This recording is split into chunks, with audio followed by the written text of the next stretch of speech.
कमरा 304 में। पहली रात मैंने यही सोचा था कि हॉस्टल की हवा ही अजीब है, इसलिए नींद नहीं आ रही।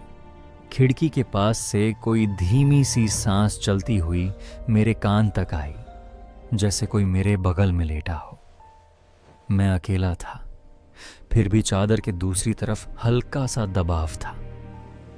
अगले दिन मुझे अपनी माँ का चेहरा याद नहीं आया, बस इतना याद था कि कोई है जिसे भूलना नहीं चाहिए, पर नाम खो गया था।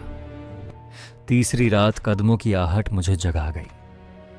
कोई बिस्तर के पास खड़ा था, पर आंखें खोलते ही कमरा खाली।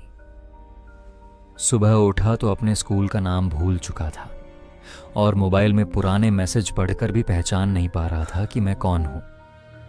रूममेट कभी दिखता नहीं था, लेकिन मेरी नींद हर रात थोड़ी थोड़ी कम होती जा रही थी। हॉस्टल के वार्डन ने कहा, 304 में पहले भी लड़के रहते थे, सबको भूलने की बीमारी हो जाती थी। मैं हंसा, पर उसी रात मैंने दीवार पर उंगलियों के निशान देखे, जैसे कोई अंदर से बाहर निकलना चाहता हो। दरवाजा चरमराया और मेरे कान में फुसफुसाहट आई। सो जाओ, मैं तुम्हारी सबसे प्यारी याद ले लूंगा। मध्यरात को मुझे अपनी बहन की हंसी याद आई, फिर वो भी धुंधली हो गई। समझ आ गया कि अदृश्य रूममेट यादों से ही बना है। हर किराएदार की खोई हुई यादें उसे जिंदा रखती हैं।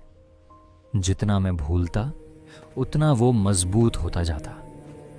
मैं भागना चाहता था, पर दरवाजा नहीं खुला।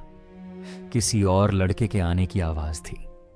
तभी मेरे सामने हवा में एक धुंधली आकृति बनी, चेहरे के टुकड़ों से बनी हुई। उसने कहा कि ये कमरा किसी को नहीं छोड़ता, बस अगला यादों का दाता ढूंढता है। सुबह जब नया लड़का अंदर आया, मैं उसे पहचानता था, क्योंकि वो मैं ही था, बस मेरी यादों के बिना। और असली मैं अब कमरे 304 की हवा में कहीं फंसा हुआ अगली नींद का इंतजार कर रहा हूं।